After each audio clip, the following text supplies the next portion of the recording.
guys. So, we're tired today.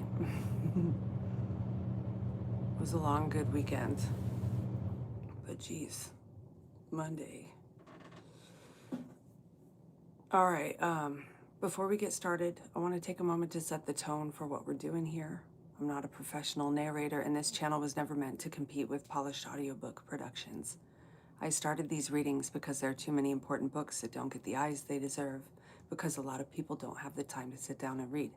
So whether you're getting ready for work, cleaning up, winding down at the end of the day, my goal is to make these ideas and accounts more accessible and the psychological warfare tactics more avoidable, and maybe spark a few thoughtful connections and conversations along the way.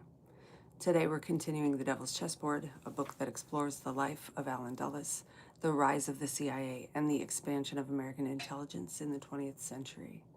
This series is presented for educational, historical, and commentary purposes. The views expressed belong to the author and the sources being examined. This channel encourages critical thinking, respectful discussion, and independent research. If you enjoy long-form book discussions and deeper dives into history and the ideas that shape our world, consider liking the video, subscribing, and joining the community. Greetings. Welcome back. Good to see you. Tell me your name again. Oh, like I said, Chris? What's your name?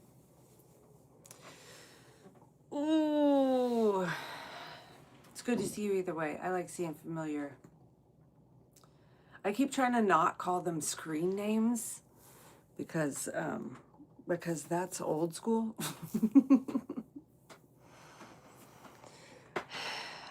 But familiar screen names, that's what I know. All right, we're in the middle of, what chapter is it? It's Fingerprints of Intelligence, but chapter 19.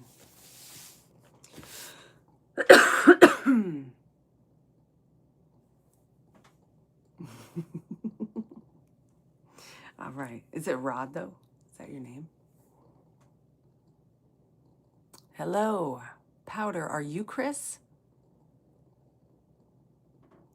Anyway, so, all right, I'm gonna jump in. On the morning of April 22nd in 1964, when he appeared at the Veterans Administration building in Washington, where, De Mohrenschildt, maybe? So, where the Warren Commission had set up shop, George de Mohrenschildt was not in possession of his customary smooth, self-composed demeanor. The months after the assassination had been extremely difficult ones for the Baron and his wife. He had summoned to the U.S. Embassy in Port-au-Prince, and he had been summoned and was treated like he was a suspect in a case. His business affairs in Haiti began to suffer as rumors spread about the mysterious Russian who had been Oswald's closest confidant.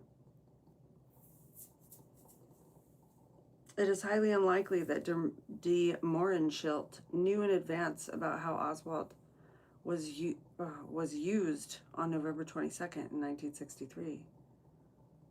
It is highly unlikely that he knew in advance. This sort of messy business was not part of the Baron's portfolio, but he was sharp enough to quickly begin connecting the dots. De Mohrenschildt was not certain how he would come out of the Warren Commission hearings. Would his career be ruined? Would he be put on trial? Or did he face even more dire consequences? America was not Soviet Russia, but the Baron had learned from his worldwide wanderings that power was capable of anything, no matter where it operated. I keep thinking about that. Candace is exposing these people. Hi, Mary. Spain. Nope. J. Yes. The T is silent. English is my native language. Miss Lobster, hello. Whoa. All right, all right. Oh yeah, I keep thinking about how they're getting exposed. Like, how is this gonna move forward? You know? Are they just gonna keep ignoring the evidence and the people screaming about it all around them? How is this gonna play out? Are they gonna go through this sham trial? Are they gonna kill somebody else?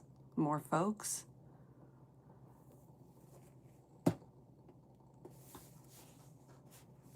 I don't know. It boggles the mind.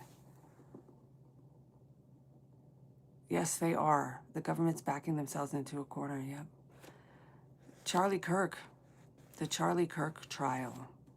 And it feels like whatever happens with the Charlie Kirk trial or with Benjamin Netanyahu's friggin' war crimes warrant, the ICC thing, that apparently Israel and the United States don't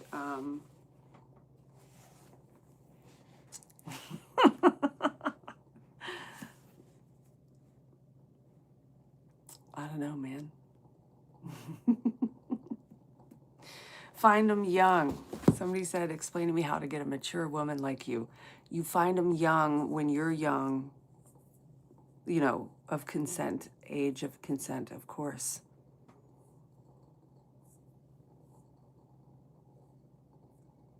Yeah. Is most people, or are these the results of the bot farms? Oh my gosh. With what? With what? A 30-06? It's not simple and plain, because a 30-06 is used to take down a moose. And a soft tip bullet is meant to make a much larger wound hole. So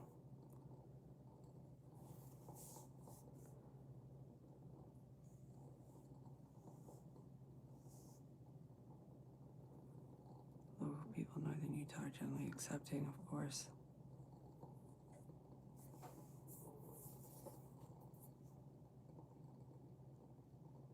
Well, you know, thank goodness for the internet. Thank goodness for all of the cell phones in everybody's hands, you know?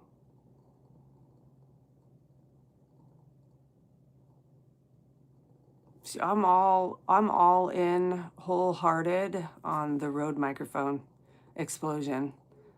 I can't even begin to map all of the people around him, but I've seen a lot of stuff about Stacey Sheridan being like the one who is she has the most fraud. I almost posted it, but I wanted to go through it first, and I'm not ready to dive into Stacey Sheridan quite yet. I don't know why. I've always felt kind of an aversion towards her. And even when she was up there speaking during the memorial, I was like, you know, I just had a very, like, who's this?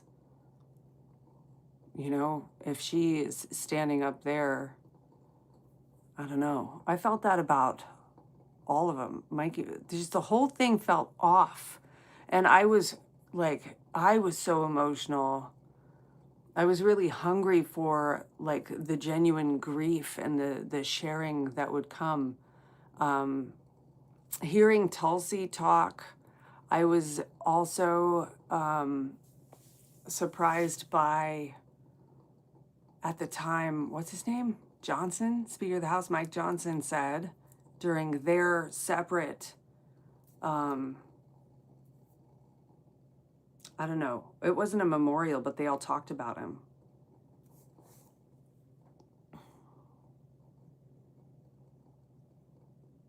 I don't know. What if she's the friggin' the local boss? What if she's the enforcer?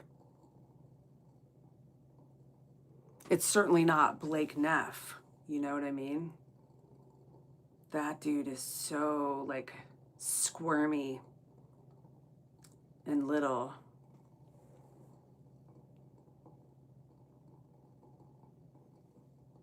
Nobody said anything. Nobody's responded to my 30-06 question. Wadney.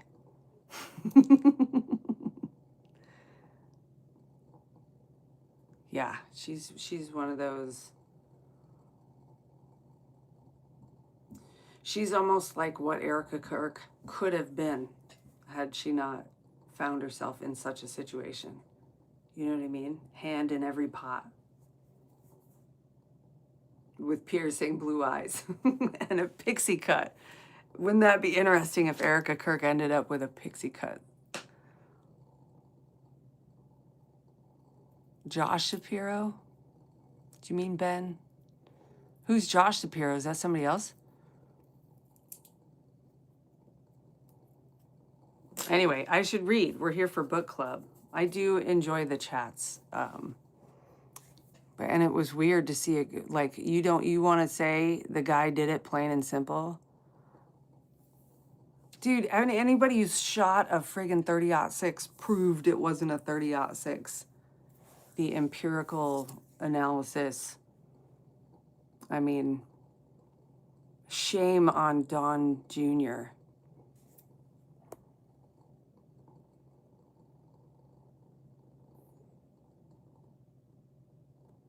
I'm a charming idiot.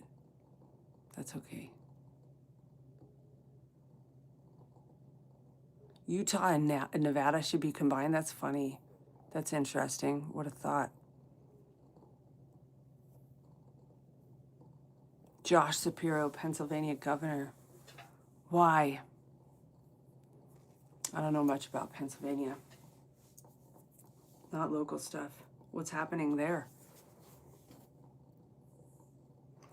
I'm learning about local stuff here. We just moved across the country, and it's a whole different place, you know. Anyway, that was part of our homeschooling, was to get to know the local government in the previous city. And my kids even wrote out questions and then went and interviewed the mayor. Certainly weren't going to get them in to see Greg Abbott. But anyway, Hot Wheels. Where was I at? We're going to continue. I think they're going to kill him here soon, or they're going to dance back and forth in the timeline.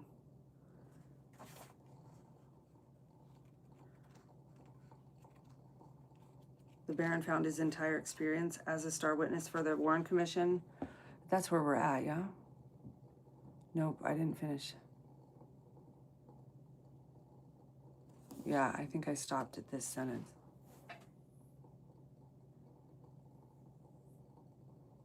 Yes, that's exactly what would have happened. If he got hit right here with a 30-06, his head would have been, like, it would have been off his body or dangling by threads. Not, like, I mean, it's true. It would have been a horrific injury.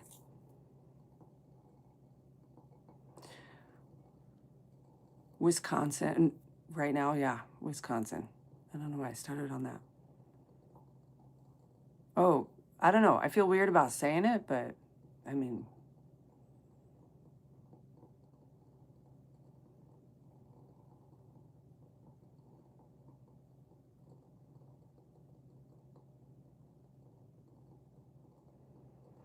so, and I thought so too, and then I saw pictures of he said he looked like he was being electrocuted. Sorry, not he.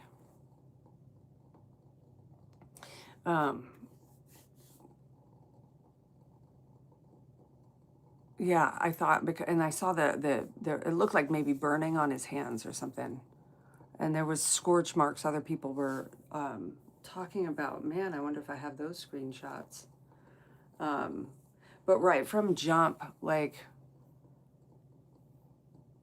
you know, somebody had said, I don't know if it was John Bray early on, who was like, I think it was an exploding mic. And I was like, fuck, that couldn't be. But then, you know, immediately the next thought is Lebanon. And, you know, it was just like, because it certainly was not a 30-06. And then who is the guy? Was it the mayor, governor, somebody in Utah went going through his timeline about the dude got on the roof and then he changed his clothes and then he built his rifle and took the shot and then he changed his clothes again at some other point. Yeah, sure, buddy. Like, sound like you know, a friend of mine when his parents just caught us sneaking out of the house, crying out loud, stuttering, stammering, and shit don't make no sense. I think he was influential enough. He didn't want them moving money the way they were moving money with his company, with his organization. And he had the power to influence. He turned the whole country, kids, college-aged kids who were being steady indoctrinated into, you remember that? Like, I don't know about you, that Taylor Swift song, cut in with I'm voting Donald Trump. That was like a big, that went viral. And it was all the sororities and college kids gathering and wearing Trump hats and shit and doing the Trump dance. That was all Charlie. He made it okay to say, I have conservative values. And you know what I mean? Like, and to even recognize that you do have those after you've been systematically inundated with, like, you know, filth.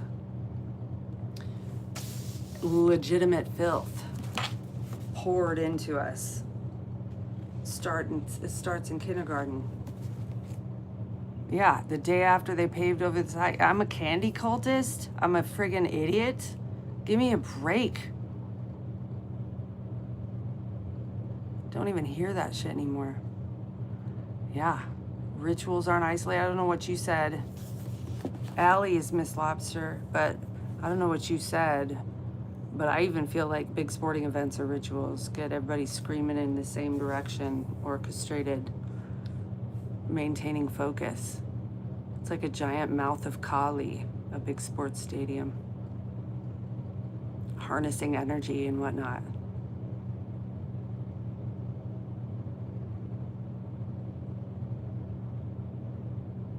They weren't moving any money?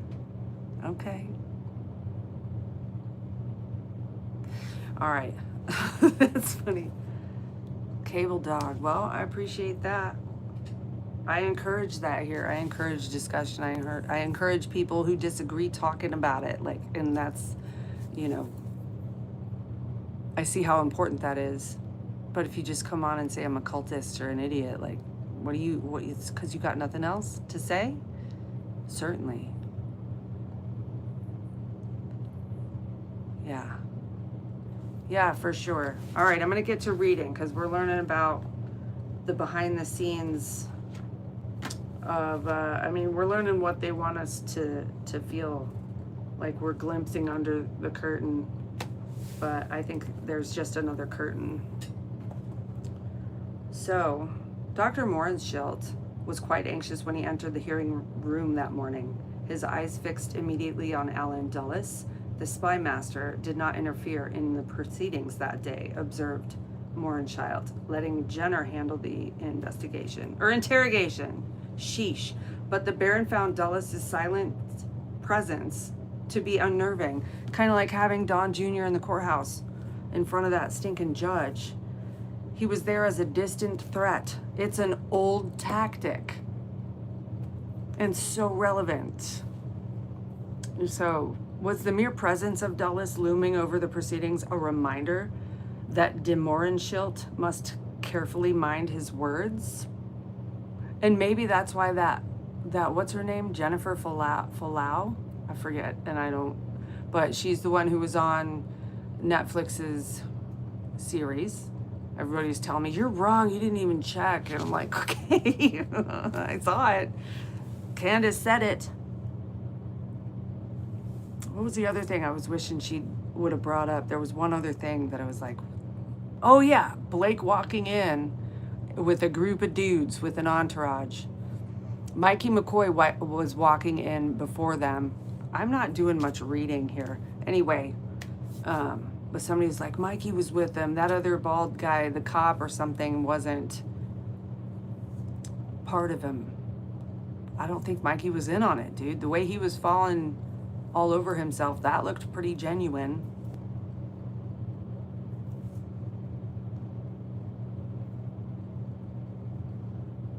That's funny. Yes, that's true. Peeking behind the curtain, it reveals. Yeah, Governor Cox, that's right. That's right. That's who I was talking about. All right. All right. The Baron found his entire experience as star witness for the Warren Commission, which dragged on for 2 days, to be a grueling exercise in intimidation. As he prepared to begin his testimony, de Mohrenschildt later claimed Jenner put him on stern notice. We know more about your life than you yourself, so answer all my questions truthfully and sincerely, Jenner warned him. Over the next 2 days, Jenner switched between chilly aggressiveness and ingratiating flattery as he worked over de Mohrenschildt. Afterwards, Jean de Mohrenschildt followed her husband to the witness table, bringing along their 2 Manchester Terriers, Nero and Papaya. That's cute. For emotional support. When the de Mohrenschildt's interrogation was all over, the Baron told his wife, it was an unpleasant experience, but in Russia we would have been sent to Serbia for life. No, Siberia, for crying out loud. My bad.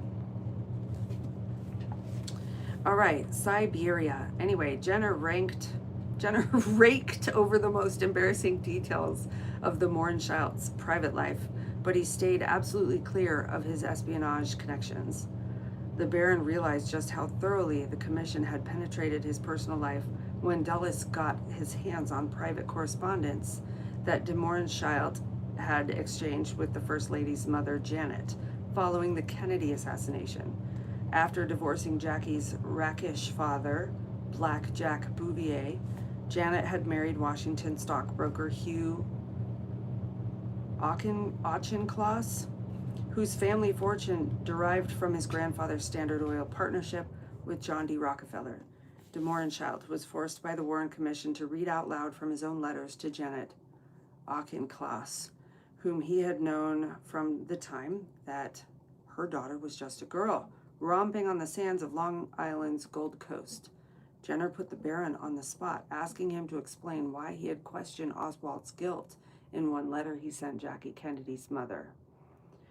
Somehow he wrote Miss Auchincloss 3 weeks after the assassination. I still have a lingering doubt, notwithstanding all the evidence of Oswald's guilt. Since his letter obviously undermined his own testimony about Oswald as the crazy lunatic who killed the president, de Mohrenschildt was put in the awkward position of trying to clarify his contradictory remarks. After the de Mohrenschildts concluded their Warren Commission ordeal, they were visited by Janet Auchincloss and her husband to their home on O Street in Georgetown. Relaxing with his old friend in the comfortable splendor of her home, the Baron and his wife felt confident enough to voice their true feelings about the assassination. By now, it was dawning on the couple that the Warren Commission was not interested in the real story of the president's murder. Weird. They suspected that the true purpose of the investigation was to waste the taxpayer money and to distract the attention of the American people from the real culprits involved in the assassination.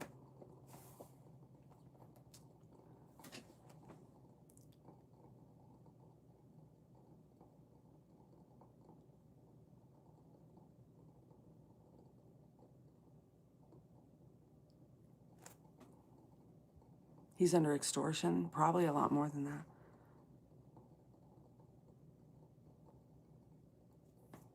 He's dealing with the Kennedy threat. Suez. This is Suez backwards.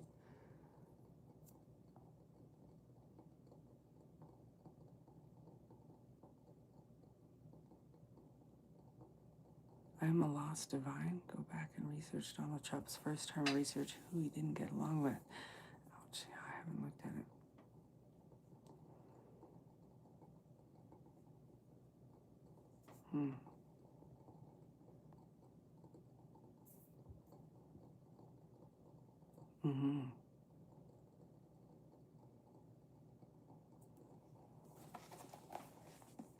that checks out.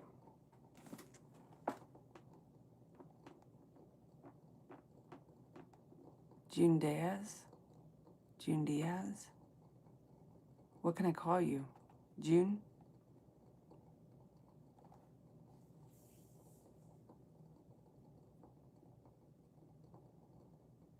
I don't remember reading about Zeus in the Book of Enoch. Did he have a different name?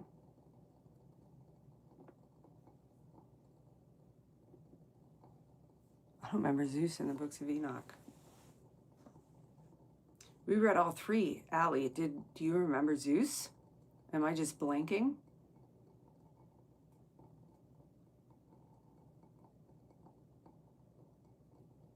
Okay, Mary, you don't remember it. I wonder if he went by a different name. There were names, and the names. Yeah. All right. Well, cool discussion.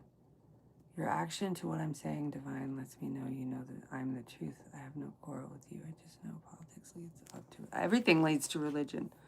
I was super witchy, and I read tarot for years, and you know, I've had like visions, and I was visited by ghosts and so forth, and then I had this encounter with Jesus.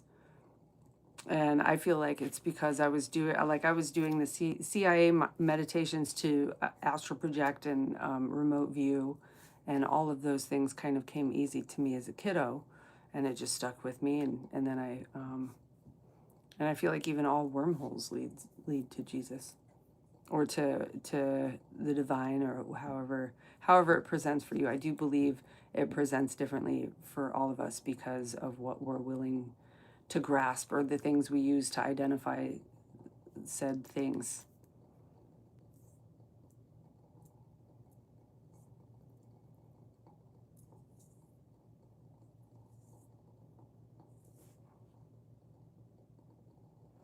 To the writings of barbaric Bronze Age men who didn't know where the sun went at night, yeah. President Eisenhower was Jewish? Interesting.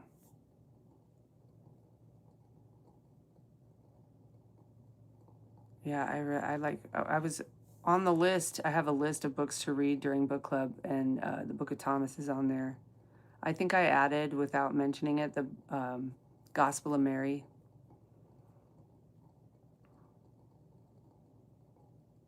Yeah, I don't think so either. LBJ, I thought so.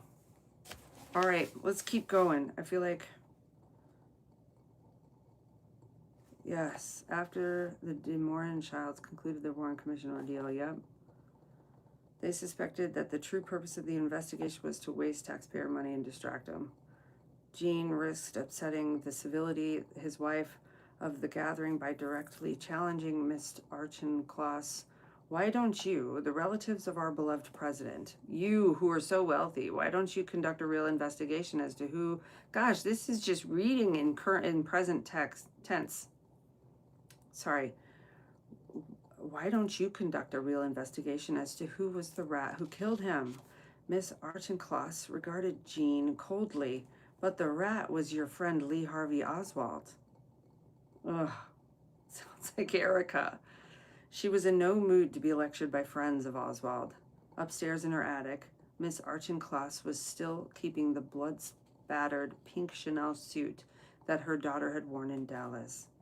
Jackie Kennedy's mother had no doubt arrived at her conviction about Oswald's guilt. I wonder where that went. With the help of her neighbors and family friend. What? Had no doubt arrived at her conviction about Oswald's guilt with the help of her neighbor and family friend Allen Dulles. Her husband Hugh, who had served in Navy intelligence before pursuing his investment banking career, and Dulles were from the same world. The Archenclosses, in fact, had more in common politically with Dulles than they did with the late president. When De Morin-Child had bumped into JFK's mother-in-law on a plane trip during the 1960 campaign, He was surprised to hear Miss Auchincloss tell him that she was a staunch Nixon supporter and that Jack did not stand a chance. It was a remarkable scene at the Auchincloss mansion that spring. I hope I'm saying it right. I don't know.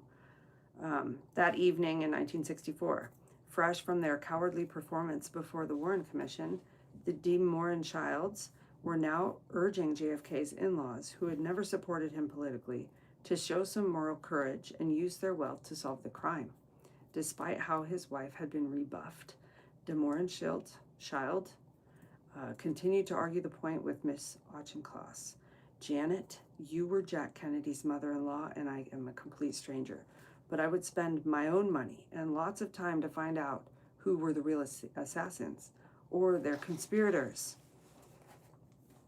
Don't you want any further investigation? You have infinite resources. But Miss Auchincloss was unmoved. Jack is dead and nothing will bring him back. Not to be morbid, but my husband's dead. Finally, as the discussion reached an emotional crescendo, the two women, Janet and Jean, fell into each other's arms and began weeping. As if the evening were not unsettling enough, at some point, Dulles showed up himself. The spymaster circled in on de Mohrenschildt and began asking him pointed questions about Oswald, as if they were still in the hearing room. Did the accused assassin have any reason to hate Kennedy? The astute Dulles, as the Baron described him, knew that this was the most mixed-up part of the de Mohrenschildt's testimony, and it was imperative to fix it if the commission were to succeed in portraying Oswald as a lone nut. But de Mohrenschildt again frustrated Dulles, giving him the answer Dulles did not want to hear.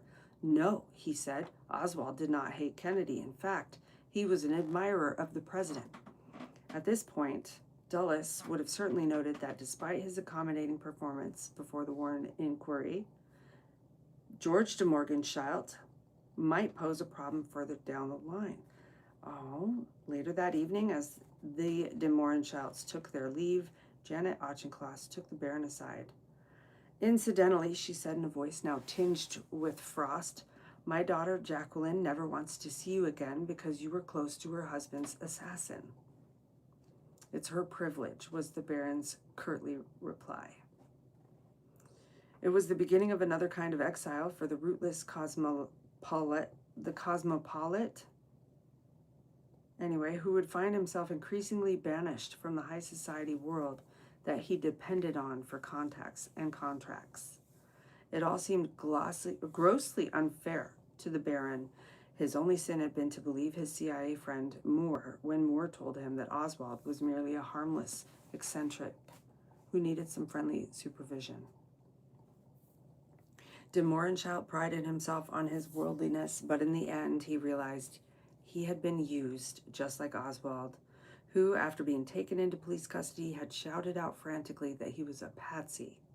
De Mohrenschildt, too, had been set up to play a role to incriminate Oswald, and like Oswald, he didn't realize it until it was too late.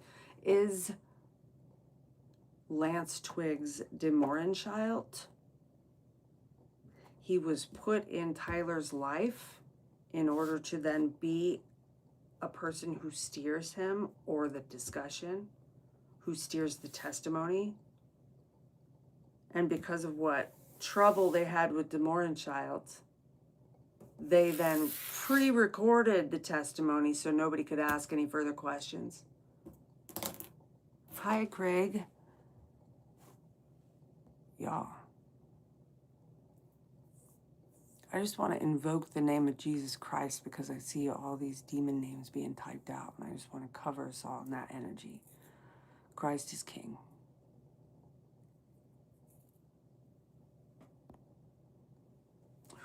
The painting that's behind Jacob Rothschild and the artist Maria. I don't know. Yes. What's Lance's background? Yeah. Was he a trans furry with a blue-collar job and a blue-collar aesthetic?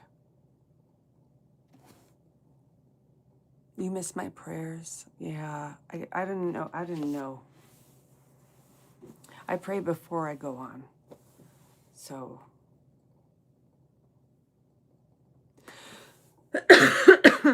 just know that I do bring that energy still.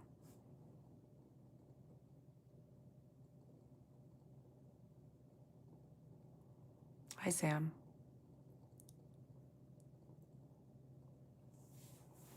All right, let's keep going.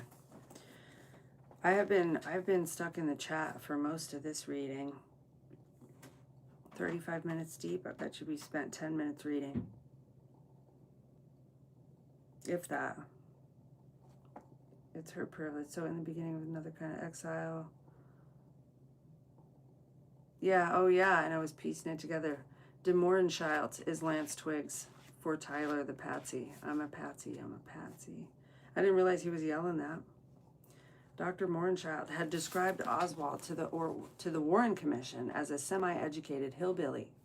Someone you can take seriously. You can't take seriously, you just laugh at. But now he wrote of his late friend. He wrote of his late friend's original mind and his nonconformist thinking, along with the Titovets Chronicle, I Am a Patsy, stands out as the most convincing portrait we have of the true Oswald. De Mohrenschildt's manuscript, which his wife gave to the House Select Committee on Assassinations after his death, remains unpublished. Why would she give it to them? But is available online. Oh. Oswald comes across in the Baron's memoir as a befuddling 60s radical, a man sensitive enough to identify with the plight of Black Americans and Native Americans in a white-dominated society, and hard-headed, I don't know why I saw an extra letter in there, enough to recognize the fundamental flaws of American democracy. Under dictatorship, people are enslaved, but they know it, he told de Mohrenschildt, recalling his days in the Soviet Union. Here, the politicians constantly lie to people, and they become immune to these lies because they have the privilege of voting. But voting is rigged, and democracy here is a gigantic profusion of lies and clever brainwashing. Oswald worried about the FBI's police state surveillance tactics. And he believed that America was turning more militaristic as it increasingly interfered in the internal affairs of other countries. Someday, he predicted, there would be a coup d'etat.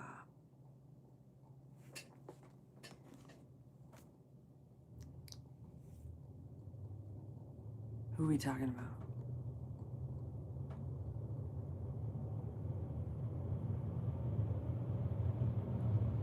Who you calling divine? Is everybody divine? Is that like girl or bro or lovely? Is that what you're saying?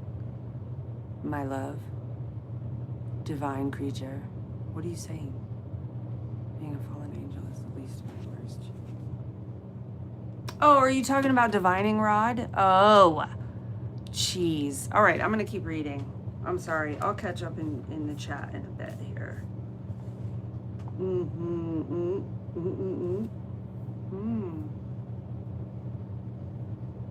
All right, as de Mohrenschildt contemplated America in the mid-1970s when he wrote his manuscript, he began to regard Oswald as a prophetic figure. By then, the United States was a country debased by war, assassination, government corruption, and constitutional subversion. My wife and I spent many an agonizing moment thinking of Lee, ashamed that we did not stand up more decisively in his defense, he wrote. But who would have listened to us at the time and would have published anything true or favorable about him? De Mohrenschildt's life took on a frantic quality near the end, as he began working on his memoir and trying to make sense of his entangled relationship with Oswald. In September 1976, he mailed a distraught handwritten letter to his old friend, George Bush.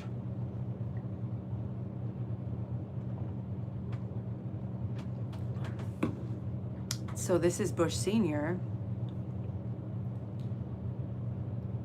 who was then serving as CIA director in the General Ford administration. Oh, in the Gerald Ford. Why did I read General? De Mohrenschildt knew Bush from his prep school days at Phillips Academy And when Bush was the roommate of Dmitri von Morgenschild's stepson, Morgenchild, it would be easier if there was a G in there.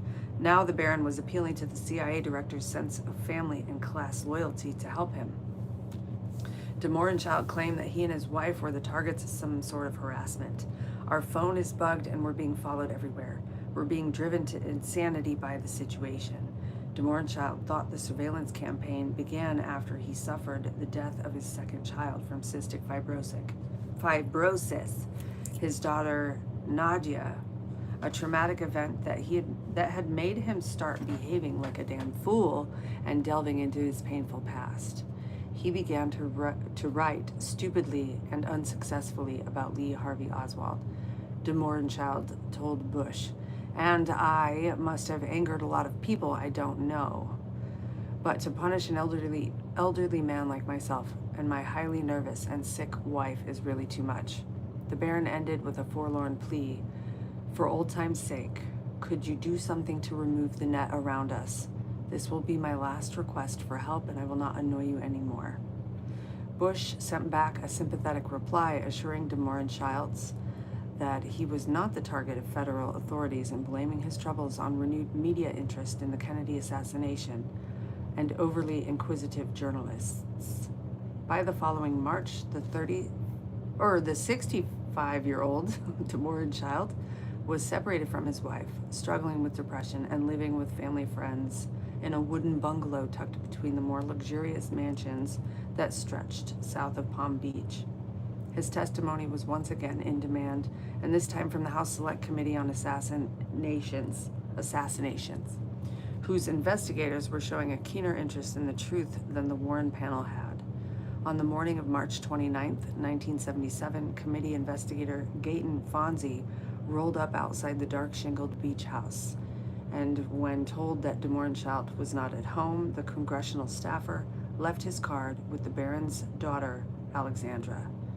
Early that evening, after returning to his Miami home, Fonzie got a call from Bill O'Reilly, who was working in those days as a Dallas TV reporter.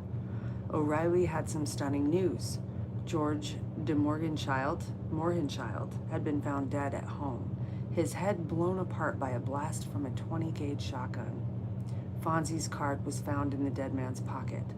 In his 2012 book, Killing Kennedy, O'Reilly exaggerated his personal involvement in the drama, placing himself on de Morgenchild's doorstep as the shotgun blast rang out.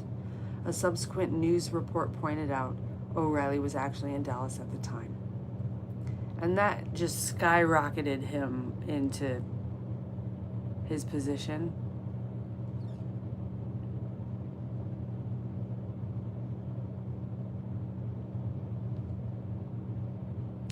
Do not recognize Jesus Christ?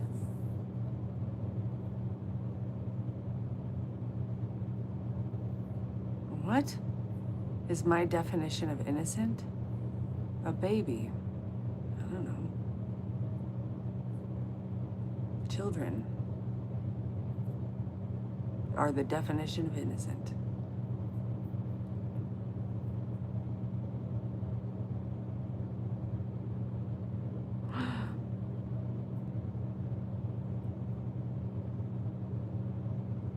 I don't wear my cross as a fashion accessory.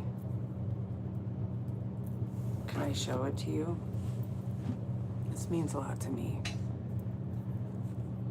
So I have my dad's thumbprint, the Father, and the Son, and the Holy Spirit. I don't wear it as fashion.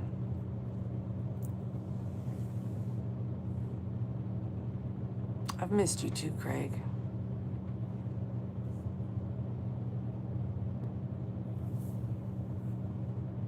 I don't think it is hard to discover who took them out. I think everybody knows by now.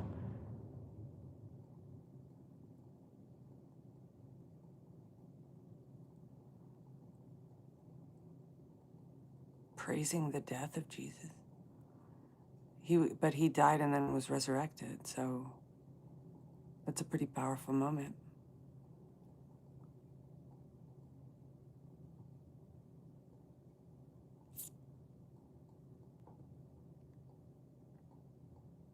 Yes. I agree with that. Every religion created. Yeah.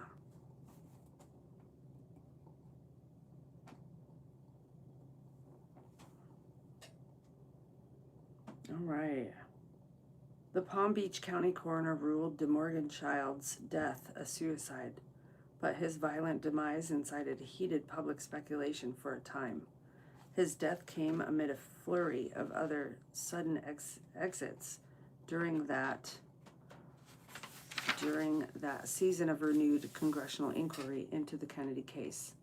Witnesses succumbed to heart attacks and suicide, or were dispatched in a more dramatic way, as in the case of Mafia CIA go-between Johnny Rosselli, who was garroted, chopped up, stuffed into an oil drum. And what does garroted mean? Garroted. Can somebody look that up?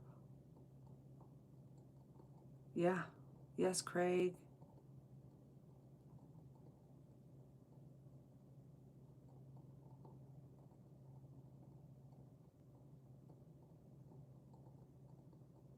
Naked? Garroted. Oh, I see. No, that's throttled, isn't it? Choked to death. Naked? Garroted. Does that mean they stripped him? He was stripped, chopped up, stuffed into an oil drum, and dumped in Biscayne Bay.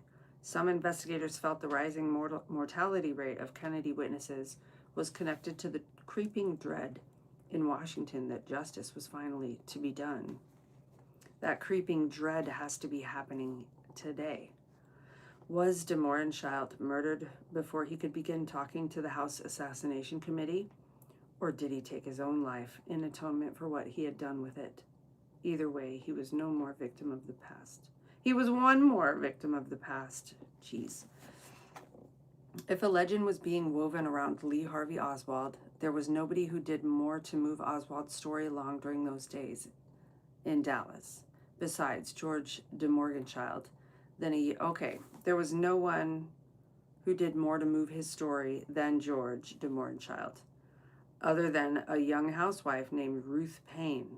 It was Ruth Payne who took in Marina and her young children as the Oswalds' marriage started coming apart. It was she who most closely observed the intimate details of Lee's wife. Oswald would plant clues for Ruth, like the draft of a puzzling letter in the Soviet embassy to the Soviet embassy in Washington that he left on her typing desk. That made her suspect he was some sort of spy. Did he do this sort of thing on purpose? She later wondered. Was it part of the profile he was supposed to leave behind?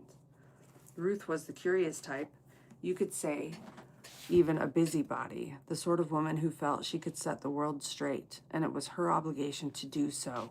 Ruth Payne, hashtag Candace Owens. After her husband, Michael, took an engineering job at Bell Helicopter in Fort Worth, Ruth found herself marooned in Texas.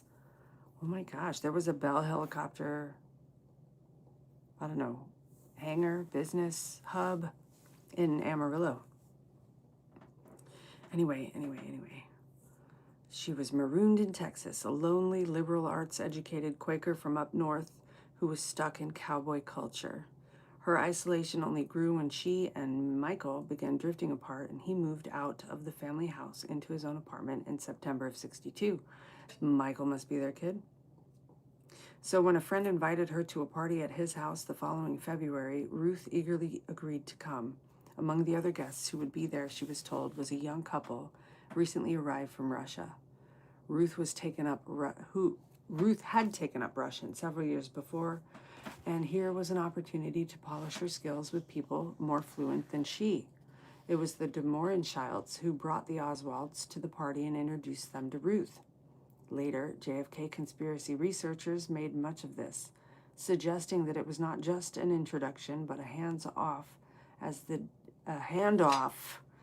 DeMorgan Childs prepared to leave Dallas for Haiti. But if Ruth Payne was assuming DeMorgan Childs' role as Oswald's monitor, we're using the wrong word, I guess. Handler. Anyway, all right. Monitor. She was not doing so as a written agent. Payne would later tell the Warren Commission that she had never met Baron de Mohrenschildt before and had not seen him since that fateful evening. Ruth's motives for getting tangled up in the Lee and Marina mess had nothing to do with the Cold War stratagems. Her reasons were far more human than that. While she found Lee somewhat tedious and full of himself, she was immediately taken by Marina. In spite of my faulty Russian, I found Marina easy to talk to and very personable. She later recalled.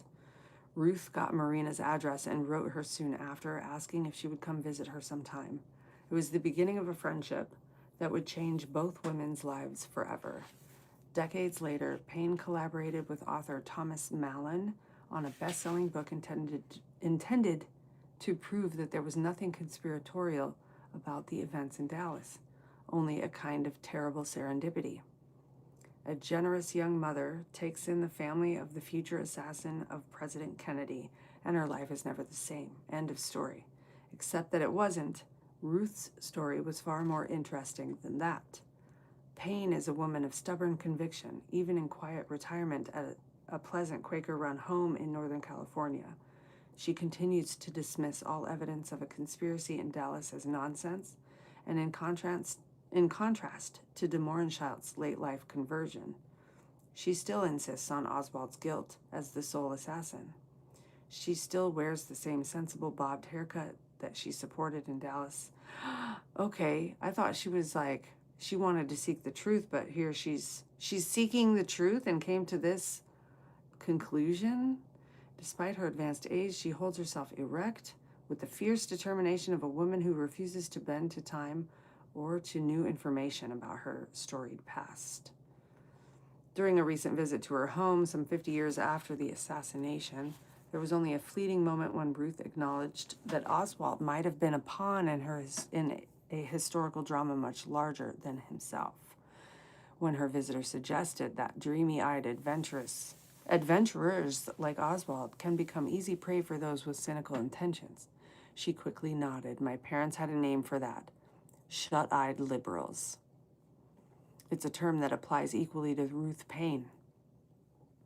Yep, there is no left and right, people. Shut-eyed liberals and shut-eyed conservatives. The third party is growing, though. That's the rest of us. It's a term that applies equally to Ruth Payne. In April of '63, she was 30 years old and, like Marina, the mother of 2 small children and estranged from her husband, when she invited the Russian woman and her little girls to move into her modest 2-bedroom clapboard house in Irving, outside of Dallas. Payne was filled with the generosity of her faith when she took in Marina. She would grow to love Marina, she said later, as if she were a sister.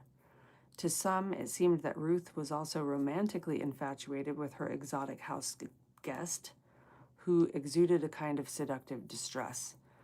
But despite Ruth's best intentions, she helped lay waste to the Oswalds' lives. In the end, Marina would wish she had never met her rescuer. Ruth Payne had always scoffed at the idea that she played an intelligence role in the Oswald story. A visitor asked her point blank if she had any contact with the CIA. Not that I'm aware of, she laughed. This is true as far as it goes. Ruth and her husband, Michael, were not the cloak and dagger type. They were too starry-eyed and idealistic for that. But they were the sort of people who would come into the attention of security agencies. In fact, Allen Dulles himself knew all about the unusual family backgrounds of the Paynes. Ruth Payne's parents, William and Carol Hyde, who met at Stanford University as Stanford University students in the 1920s, were dedicated foot soldiers in Norman Thomas's Socialist Party crusade. Ruth remembered passing out Norman Thomas presidential campaign buttons at the Socialist Party convention in D.C. in 1940, when she was just 8 years old. Her parents were also active members of the cooperative movement, and William went to work as an executive for Nationwide Insurance, a company that originated as a co-op. The Hyde's involvement in the Socialist Party and co-op movement brought them into bare-knuckle conflicts with the Communist Party, which was in the habit of trying to muscle in on the left-wing enterprises that had energy and promise. The CIA, which took a strong interest in the anti-communist left, eventually took an interest in Ruth's father. According to a CIA document, Hyde was considered for covert use in Vietnam in 1957, but for unexplained reasons, the agency decided not to utilize him. Hyde did work for a year in Peru, setting up co-op credit unions for the U.S. Agency of International Development, AID, USAID, an organization whose work was often entwined with that of the CIA's. Weird government. Somebody was arguing with me in the comments. I posted something about how U.S. aid has helped something. Who cares what? And he said USAID, like this agency. And I'm like, no, the U.S. provided aid. And he said U.S. aid is USAID. I'm like, they're different though. One's an agency, the other is a behavior. Or an action taken by a nation. Maggie, why are you F-bombing, girl? Who cheated? What do you mean I cheated?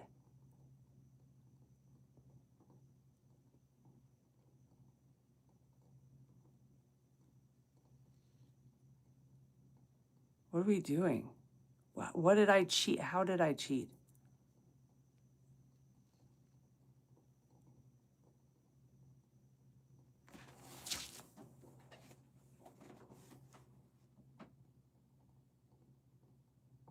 Yeah, but they aren't mutually exclusive. Bait stamp?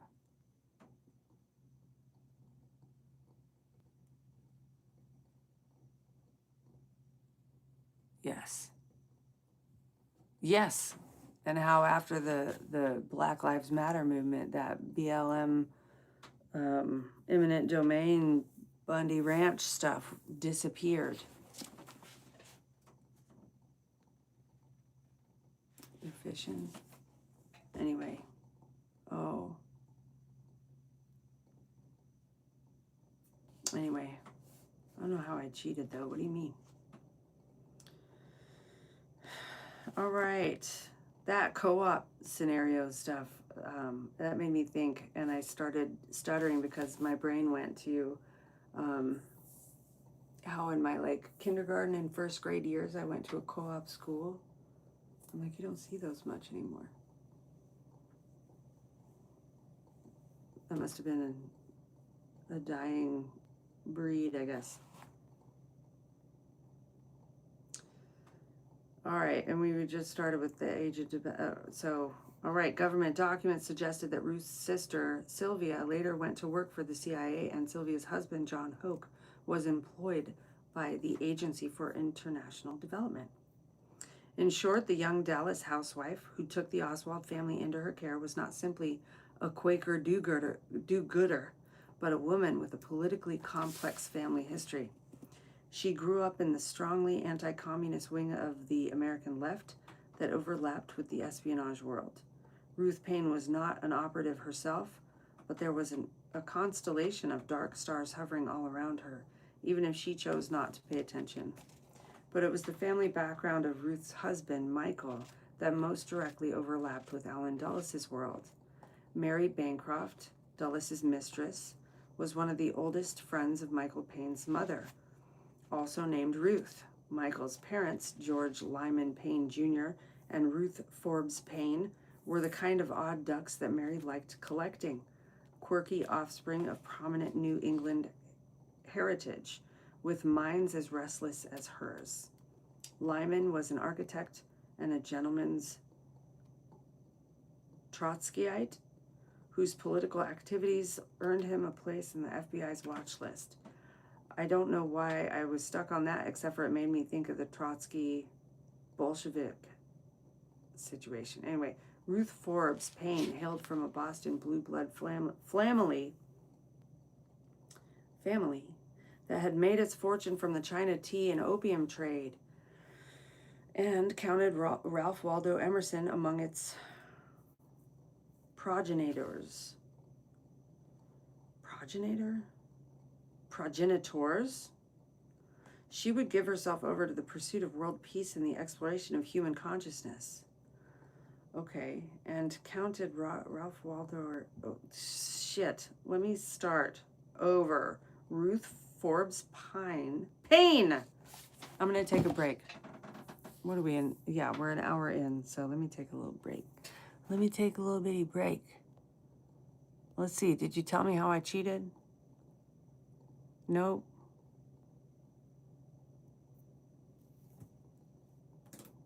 You just asked the first question you ever asked. The big bone? That's a cow femur. Yes, I'm gonna rest my dyslexia. Thank you, Sam. That's the kind of support I need. Like, yo, give it a minute.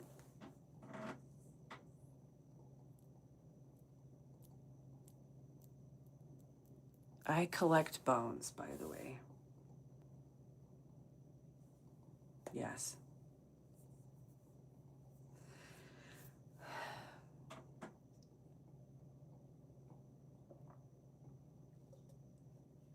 Femur.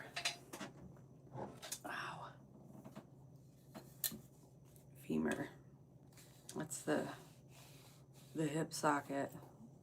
That's the knee area, right? Ew. There's still like skin on it and stuff.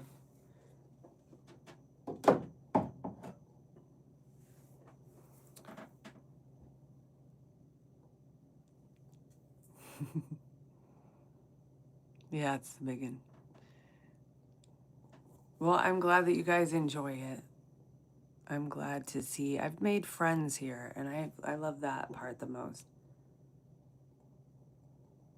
I know it. Well, yep. I gave one to my Mastiff, and he got it down to just a little nub. But he wanted to keep it, I think. So he gingerly chewed on the middle part. I don't know. If he would have lived longer than 6, he might have finished it off. At least got it down to little pieces I had to throw away so he didn't choke.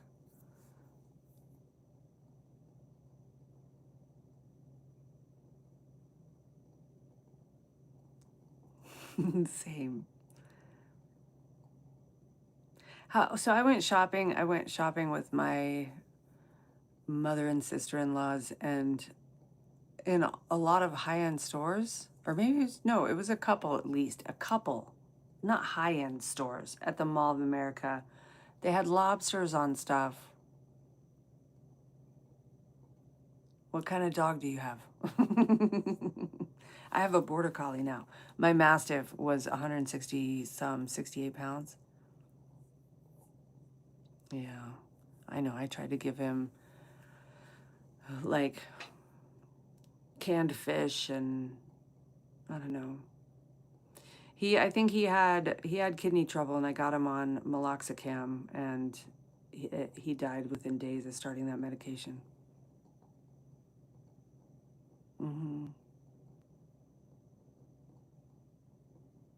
Live uncooked. I give my border collie chicken feet. Just raw. She crunches them. She's so giddy. I took a video today of her crunching it, and the toes were curling.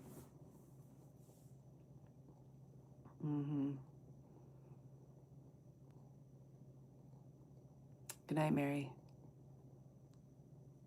I'm gonna keep going though. I think we're almost done with this chapter. I might be able to finish it. I'd rather get through it. I think we're almost there, y'all. That's the end of the book. So we're almost there, and this is 27. Are we on part 27 right now? Good grief. All right, y'all. Let's keep going.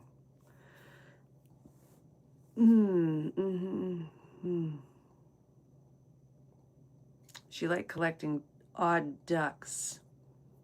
Me too. You guys aren't super odd, though. You are odd, I guess, because you think for yourselves and you're kind to others, and we are able to connect and discuss things, even if we don't always agree on stuff. Yes. And the veterinarian I had who gave my dog that medicine, and she should have prescribed him, or at least ordered tests first on like blood draws and stuff, because he already had skin trouble. But not every pee-pee time is poo-poo time. I love telling my kids that. I actually used cannabis and healed my dog's T-cell lymphoma, eradicated his body. It erupted out of his face, but that's how it started. That was his diagnosis. CSU was involved in his diagnosis, and they are leading cancer veterinarian specialist school. Anyway, and I made canna butter, and I put it topically, and I fed it to him. And it took 8 weeks. And they took I had a lobbyist take his story to Congress. And he lived another 6 years. And after he died, the boxer, couple months later, the Mastiff died. And I got the Mastiff because I thought the boxer was gonna die. And I had 2 young kids, and I didn't want to not have a dog. And I also hoped maybe having a puppy around the boxer would help him feel, I don't know, some kind of way. What a shame. What is, oh yeah, my dog's itch. Anyway, the vet was real shitty after the fact too. I called him for some aftercare just to tell him, hey, my dog's dead. You know, I want to maybe you should put it in the records or something. And I got met immediately. I was crying. I was weepy. I was sad about it. And I was met with like irritation and scoffing and stuff. And I was like, incorrect. I used to work for a vet too. Funnily, he was Jewish. And my dog Floyd, I named after him because his name was Floyd Sunshine.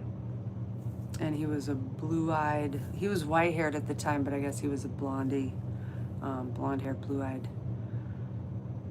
Jew. And he was a wonderful man, but he wasn't a very good vet, and he had Alzheimer's. So at the end, we had to kind of push him to retire because he was making mistakes.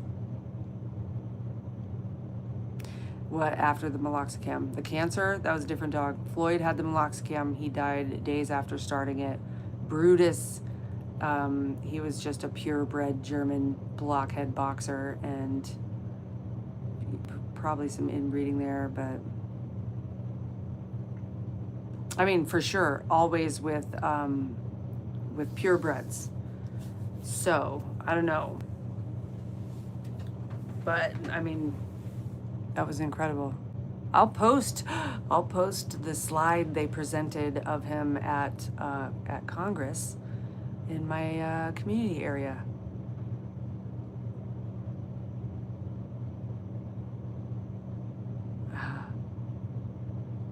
Oh my gosh. We were just talking about that. They're gonna start, somebody I know works for the Mayo Clinic, and they're implementing AI diagnostics in the ERs, or not the ERs, but in like the rooms. And if that is happening, you have to be utterly silent in the hallways, because if you're walking by having a conversation, AI will implement that and forever put it in the person's file. You could be talking about somebody else's diagnosis walking by while AI is analyzing a patient, and that conversation, I mean, there's got to be all kinds of ways to mess up that kind of, I don't know, AI implementation or usage. All right. Let's see. Let me read a little bit. Let me just skim it.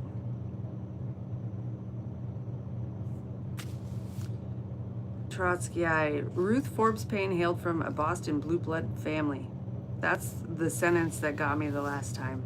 Too many B's.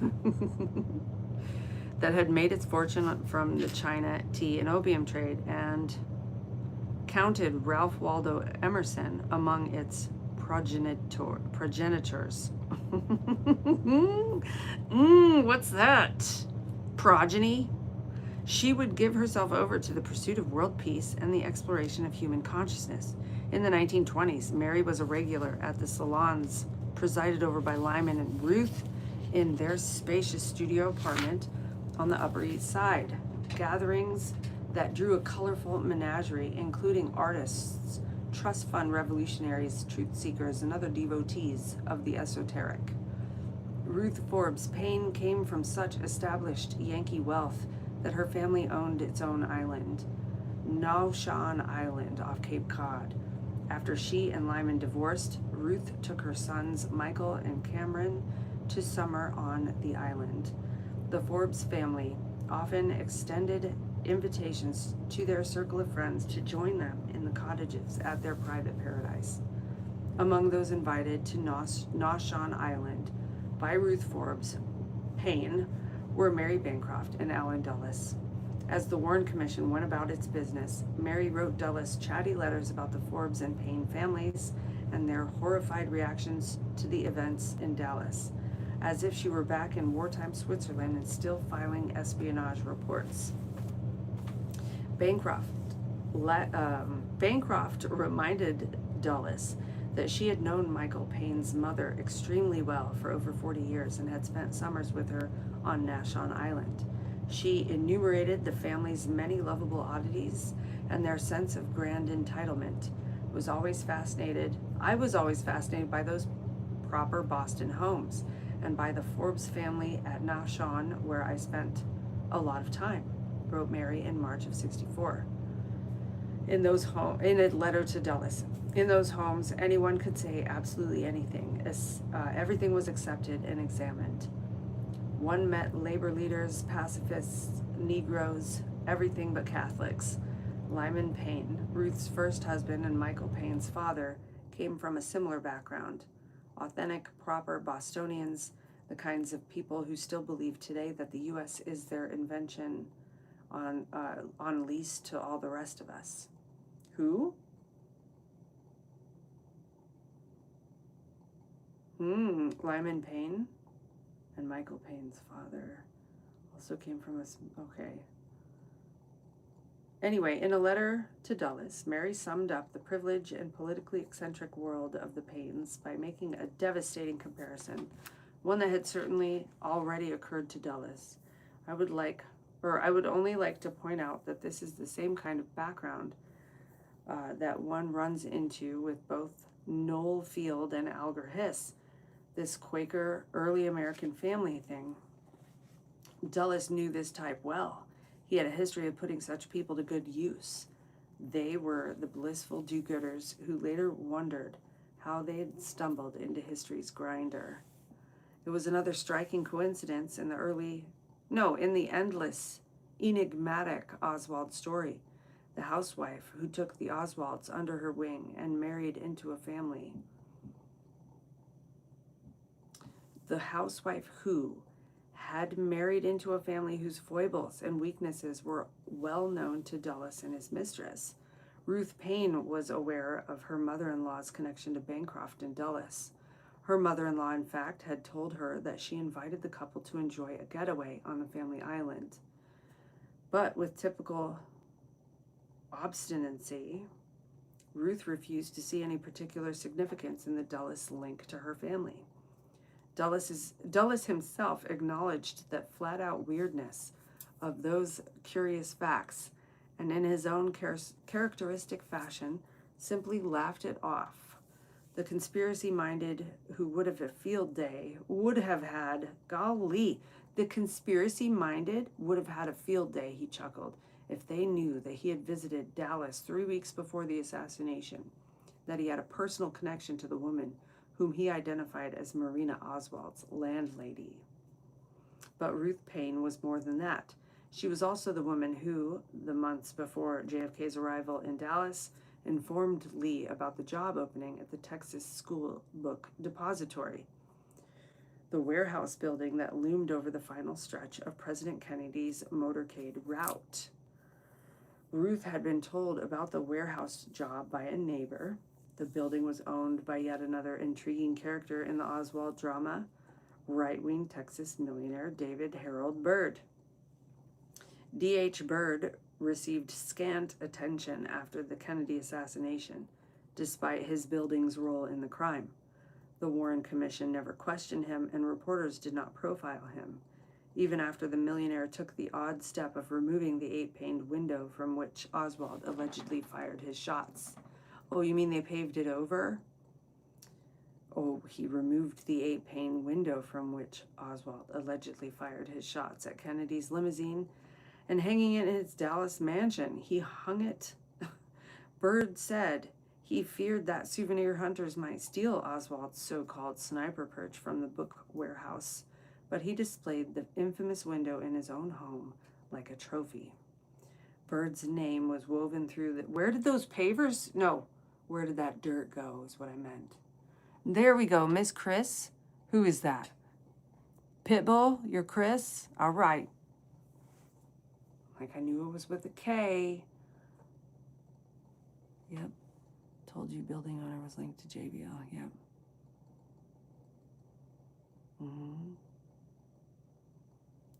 Amazing. I think you said that the other day. All right.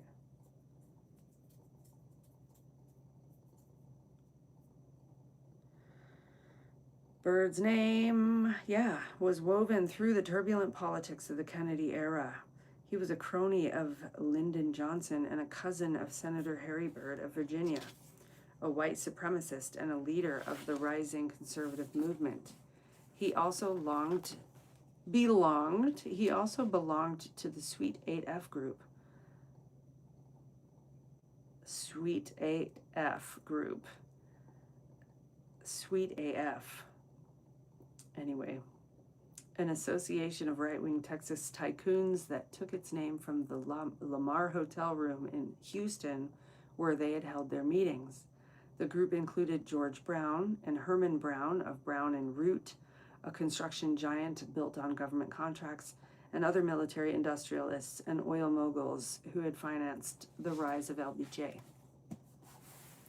The owner of the Texas Book Depository was closely associated with a number of passionate Kennedy adversaries, including Curtis LeMay, the Air Force chief whose relentless quest for a nuclear showdown with the Soviet Union caused the president to question the general's sanity. LeMay bestowed a glowing Air Force commendation on Byrd in May of '63 for his role in founding the Civil Air Patrol, the military auxiliary group that counted a teenaged Oswald among its cadets. What a web. Did Byrd and his associates in the national security field use Ruth Paine to maneuver Oswald into the Texas Book Depository by passing word of the job opening to her through her neighbor? Always looking for ways to help the distressed couple in her care, Ruth quickly tipped off Lee about the job. The earnest Quaker might have played a pivotal role in unknowingly sealing his fate. But one way or another, Oswald seemed doomed to end up in the building and to meet his date with infamy. By October of 1963, when he went to work in the building, there were too many unseen forces at work on the young man, who turned 24 that month, for him to call his life his own. Truman Show. In the months leading up to the Kennedy assassination, Oswald was moved here and there with the calculation of a master chess player. And also, in just thinking back to what we just read a little bit ago, they were like, De Morgenchild or whatever said he didn't hate Kennedy. In fact, he was an admirer. Reminded me a lot of Lance Twigg saying, no, we didn't talk about LGBTQ nothing. And he wasn't very political. He only talked about what he heard other people listening to on the radio. That seems very casual. Seems in lockstep with Oswald. So I wanted to mention that. I'm thinking of it again. In the months leading up to the Kennedy assassination, Oswald was moved here and there with the calculation of a master chess player. In April, he returned to his hometown, New Orleans, with Marina and the girls, where he called attention to himself by jumping into the combustible world of Cuban politics. He reached out to the Fair Play for Cuba Committee, the leading pro-Castro group in the United States, which was the target of such heavy FBI and CIA pressure that its two founders later succumbed and offered their services as government informers. At the same time he was dallying with the Fair Play for Cuba Committee, Oswald also made contact with the Directorio Revolucionario, a student, the DRE, a group of young militant anti-Castro exiles, Cuban exiles, overseen by the CIA's point man in Cuba, David Phillips. Playing both sides of the Cuba fence, Oswald began passing out fair play leaflets in the streets while working out of the same building where Guy Bannister, a former FBI agent who was involved in anti-communist operations, maintained his office. Oswald double dealing was bound to lead to a blow-up, and in August it did, when he was angrily confronted by DRE activists while passing out his pro-Castro flyers. A New Orleans police lieutenant who later investigated the tussle reported that Oswald seemed to have staged the whole thing to create an incident, but when the incident occurred, he remained absolutely peaceful and gentle. The New Orleans fracas recalled Oswald's theatrics in the U.S. What? The fracas itself?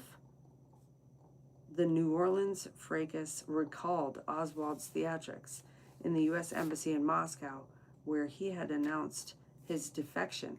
The fracas, I thought a fracas was like a skirmish. Fracas.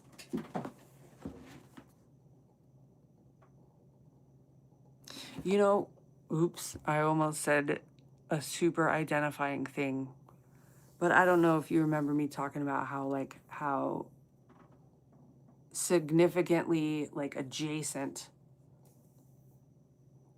me and my experience has been with the Bs and the 33s and the Masons and Reno and Utah.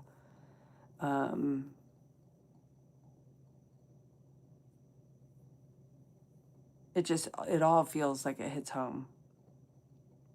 And the pilots, I'm in a family of pilots. And my dad, the attorney, all of the terms and I don't know, it all just hits home for me. I feel just so curious about this case, not just because I adored Charlie Kirk, but because everything, it's just oh no shit. Every time something is discovered, it's tied to something I'm familiar with or, I don't know.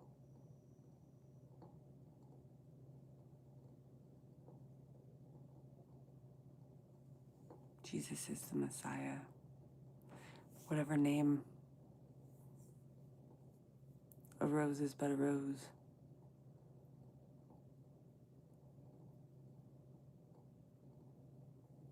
Yeah.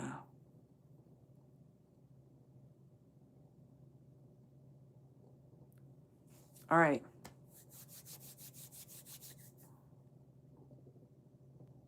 Where was I? Was I on this page? Cuban politics, pressure, two founders later succumbed. Oh, did Byrd and his associates? Oh, fracas. Where was that? Fracas. And I was like, that's a person. That describes a person. That's a word that identifies a person. In early September, Oswald popped up again in Dallas, where he and his family would move back later that month. This Oswald sighting is an extremely suggestive one, since he was spotted in the company of none other than David Atlas Phillips. One of the more glaring indications that the ex-Marine was the focus of an intelligence operation. Oswald and Phillips were observed talking together in the lobby of a downtown Dallas office building, and Antonio Veciana, a prominent Cuban exile leader whose violent group, Alpha 66, had come close to killing Castro with a bazooka attack. Veciana, who arrived at the Dallas building for his own meeting with Phillips, his CIA supervisor, would later recognize the slight, pale man he had seen with Phillips that afternoon when Oswald's face splashed across the front page and TV screens. Phillips had trained him well, Vesiana later said. He taught me how to remember faces, how to remember characteristics. I am sure it was Oswald. So Phillips had trained him well, Vesiana later said. He taught me. Okay. Vesiana told his story to House Assassinations Committee investigator Gayton Fonzie in the late 70s and later repeated it to journalists. But even when the aging exile leader climbed on stage at a Washington conference of JFK assassination researchers in September of 2014 to retell his remarkable story, the mainstream press still did nothing to spotlight it. I was trained by the CIA, as was Oswald, said Vesiana, who was the accounting manager for a Havana bank before he joined the anti-Castro movement. Oswald and Fidel Castro were ideal scapegoats for the murder of the president. It was really a coup d'etat. In late September, Oswald took a bus trip to Mexico City again, made a spectacle of himself while trying in vain to obtain travel visas for Cuba at the Cuban and Soviet embassies. While Oswald visited Mexico City, someone impersonating him made phone calls to the Cuban and Soviet embassies, calls that were intercepted on CIA surveillance tapes. The agency later claimed that these tapes were routinely destroyed, but J. Edgar Hoover himself listened to them immediately after the assassination. The FBI chief informed Lyndon Johnson, the new president, that the voice on the tapes was not Oswald's. Both men knew the stunning significance of this audio fakery by the CIA. It shows that Kennedy's alleged killer was somehow entangled in espionage business. He was not simply a deranged loner. In the final weeks of his life, Oswald was the subject of particularly intense CIA coverage. Much of this scrutiny emanated from the office of Jim Angleton and David Phillips. After sifting through declassified government documents from this period, John Newman, a University of Maryland history professor and former U.S. military intelligence officer, concluded that the agency had demonstrated keen operational interest in Oswald. Newman's skilled decryption of the intelligence design behind Oswald's activities, which he first outlined in his 1995 book, Oswald and the CIA, was a historical breakthrough in understanding the alleged assassin's mysterious life. Oswald was ostensibly being closely tracked by the CIA as well as by the FBI because he was a recent defector and a self-proclaimed revolutionary. But as President Kennedy prepared to visit Dallas, something curious occurred within the surveillance labyrinth. On October 9th, Oswald was suddenly removed from the FBI flash list, the Bureau's index of suspicious individuals to be kept under close watch. FBI officials took this surprising step despite Oswald's suspicious behavior in Mexico City. The day after the FBI took Oswald off its watch list, the CIA also downgraded him as a security risk. On October 10th, 4 senior counterintelligence officials who reported to Angleton and Helms signed off on a curious cable to the CIA. On October 10th, 4 senior counterintelligence officials who reported to Angleton and Helms signed off on a curious cable to the CIA station chief in Mexico City, assuring him there was no reason to be concerned about Oswald because his stay in the Soviet Union had a maturing effect on him. These signals about Oswald circulating in the intelligence community had a fateful effect. By being downplayed as a security risk, Oswald became an unchecked pawn, free to move wherever he was useful. Appearing before the Warren Commission, Ruth and Michael Payne seemed confused and tentative when it came to assigning guilt to Oswald. They both agreed that while he was a man of headstrong convictions, he did not impress them as a dangerous sort, and like George de Morin's child, they said Oswald rather liked Kennedy. I had never thought of him as a violent man, Ruth testified. He had never said anything against President Kennedy. There was nothing that I had ever seen about him that indicated a man with that kind of grudge or hostility.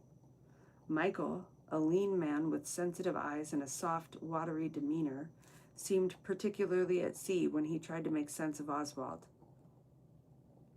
When Dulles asked him if he was convinced that Oswald was the assassin, Michael launched into a rambling, only somewhat coherent reply, winding up with this less than decisive conclusion. I never did discover, and it didn't quite make sense, but for the most part I accept it, the common view that he did it. In truth, Michael never knew Oswald very well. They only talked at length on about 4 occasions, he told the Warren Commission. They would run into each other some weekends when they visited their wives and kids at the Payne family house in Irving. One evening, Michael took Oswald to a meeting of the local chapter of the ACLU, which the Paynes belonged to. Afterward, Lee told Michael that he could never join a civil liberation group like that because it wasn't sufficiently militant. Neither of the Paynes was fond of Oswald. To Ruth, he was an opaque, self-involved, and ill-tempered man who could be cruel to Marina. He was just part of the equation that she had to put up with in order to have Marina in her life. I would have been happy had he never come out. Indeed, happier had he not come out on the weekends, she would testify. Michael and Lee seemed to have more in common. 2 men who had grown up, for the most part, without fathers, who were now struggling to hold on to their own families. There was something lost about both young men, a searching quality that left them too open to new experiences, but they never really hit it off with each other. Lee was too dogmatic for Michael, too set in his Marxist ways. He reminded him of distant Trotskyite father, too wrapped up in his adamant political theories to connect with other people.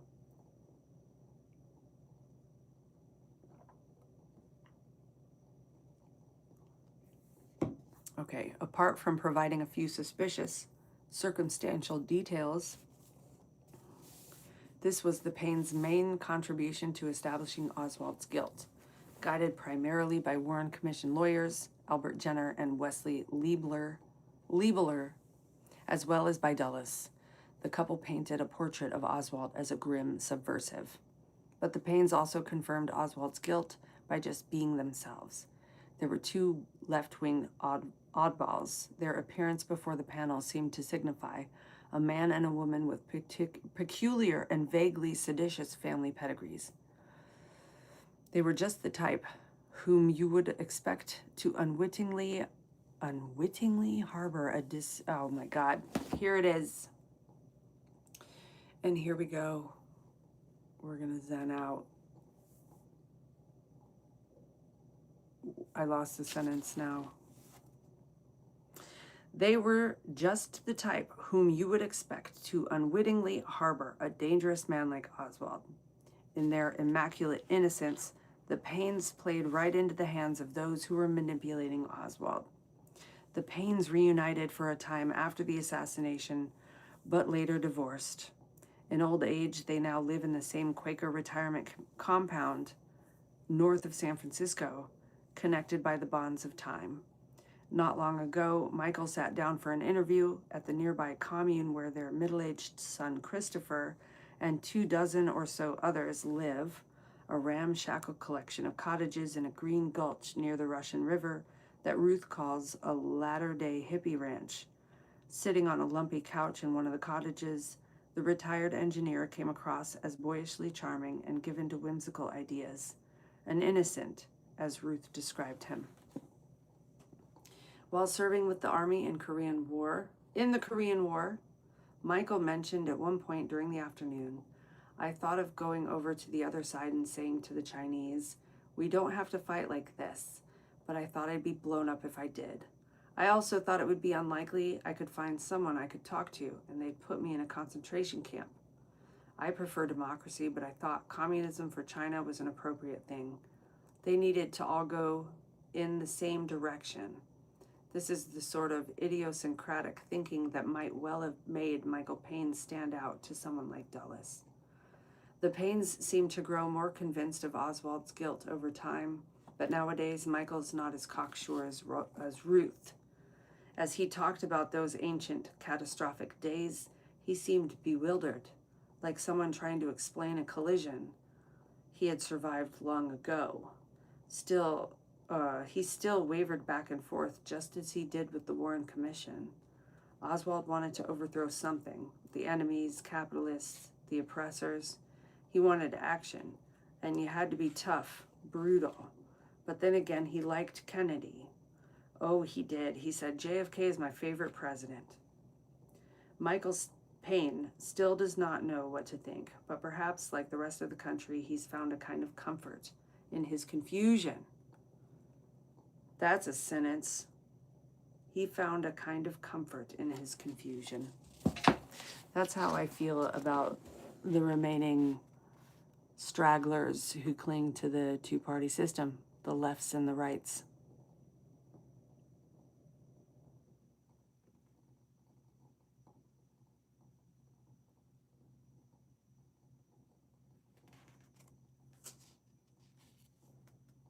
Okay. As November 22nd, 1963 dawned, the day JFK would die, Allen Dulles was away from Washington, as he typically was at the outset of major operations. In September and October, Dulles had maintained the busy schedule of a man still in the thick of a clandestine affair, meeting with key officials from the CIA's covert action side, such as Desmond Fitzgerald, who along with David Phillips, oversaw the violent intrigue swirling around Cuba, Angleton and his deputy, Cord Mayer, and a top helm aide, Thomas Cramasines. There's a hyphen in that name, which isn't fair. All of these men would later be connected by investigators in one way or another to the Kennedy assassination. But as Friday, November 22nd drew nearer, Dulles spent much of his time away from his Georgetown home base. His book tours for The Craft of Intelligence provided the spy master with a good excuse to get away from home. You mean book tours take you away from home? Interesting, the timing of it all. In the days leading up to the assassination, he made bookstore and media appearances in Boston and New York. Early on the morning of November 22nd, Dulles caught a Piedmont Airlines flight back to Washington, landing at National Airport around 8:30 a.m. He was then driven to a hotel in Williamsburg, Virginia, where he addressed a bookings institution breakfast meeting. After receiving the news from Dallas around 1:30 that afternoon, Dulles took a car back to Washington with John Warner, a CIA attorney. Are you guys arguing math? Smarties. What a bunch of dweebs. I'm just kidding. Do you, boo? Oh my God, you guys are arguing? Peace, brothers. Peace.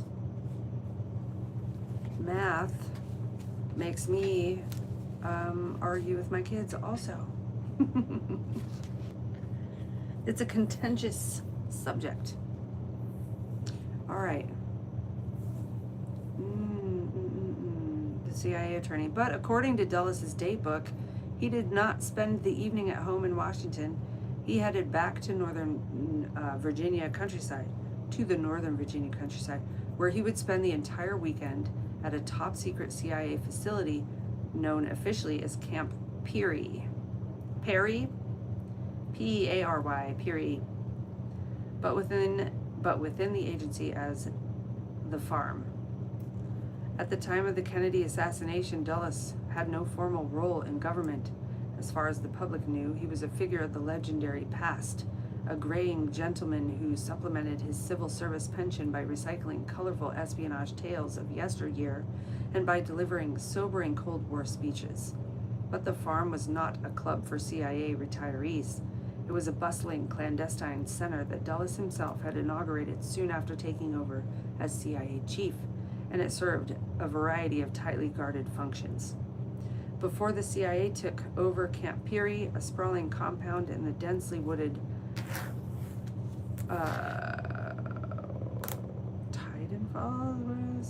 densely wooded tidelands near Williamsburg. It was used as a Navy Seabees base and then as a stockade for captured German sailors. Dulles turned it into a spy training base for recruiters who were headed overseas.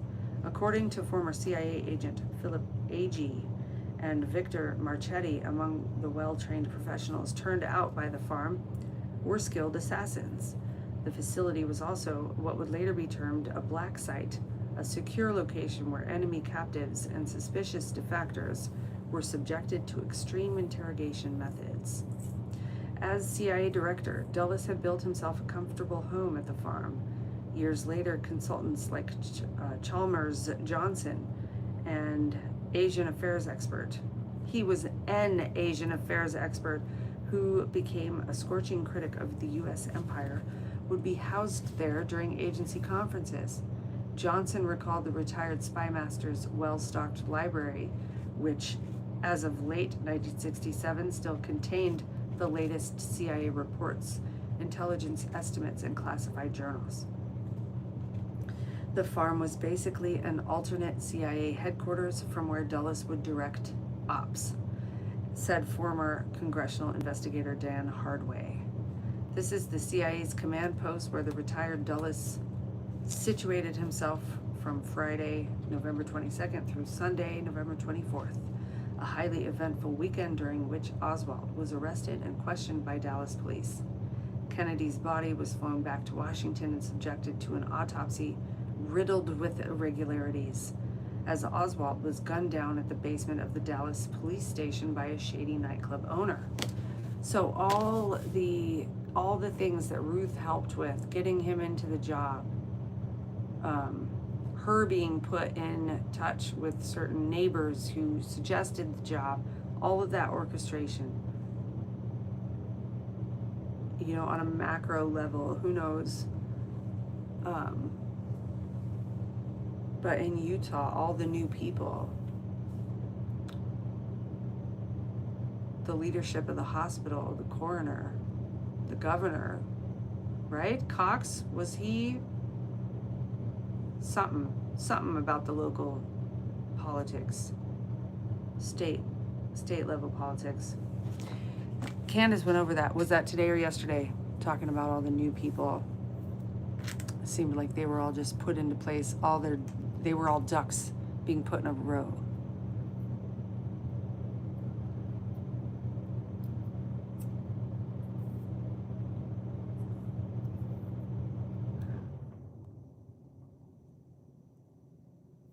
Yes.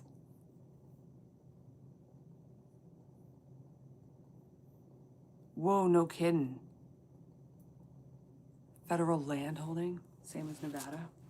I lived in both. Ew. And Erica Kirk did pageantry in Colorado, where my kids were born. I lived there for 20 years. There's just lots.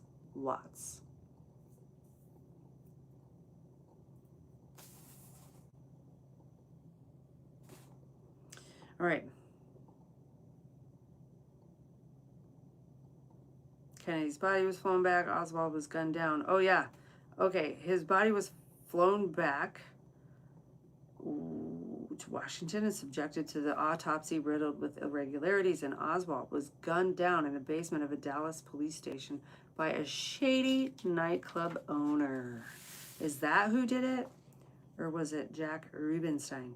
A year after the assassination, Dulles was interviewed. Is it Stein or Steen, or am I recalling that correctly, or is it different? Something like that. He shortened it to Ruby. A year after the assassination, I'll start over. Dulles was interviewed by an old CIA colleague, Tom Braden, for the Oral History Project at the JFK Library in Boston. Braden asked Dulles what he had thought of Kennedy as a man. Dulles put on his mask of mourning and sympathy, as he could do in an instant. Oh, I rated him high. I shall never forget when I heard the news of the Dallas tragedy. I felt that here is a man who hadn't had the chance really to show his full capabilities, that he was just reaching a point where his grasp of all the intricacies of the presidency were such that now he could move forward. While serving on the Warren Commission, Dulles told Braden he had the opportunity to examine the assassination in exquisite detail. He talked about the events of that day as if he were inspecting the inner mechanism of a fine watch. He seemed in awe of the intricate meshing of synchronicities that had to occur in order for Kennedy to not die that day. His description made it sound like the operation of a lifetime. If the employees of the book depository had eaten their lunch in a little different place, said Dulles, if somebody had been at one place where he might easily have been instead of another at one particular time, the ifs just stand out all over it. And if any one of these ifs had been changed, it might have been prevented. It was so tantalizing to go over that record of events as we did, trying to find out every fact connected with the assassination, and then to say if any one of the chess pieces that were entered into the game had been moved differently at any one time, the whole thing might have been different. That's the end of the chapter. The next chapter is 20, and for the good of the country. And we're getting close. I think that might be, maybe there's two or three more chapters. Y'all. Yeah. Ooh, what happened?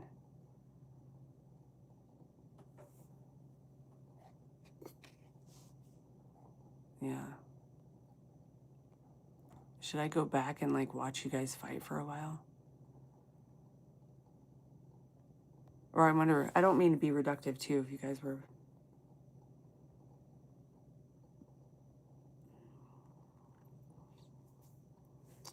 Soak up the night, gotta leave the chat. Oh, bye, Miss Lobster.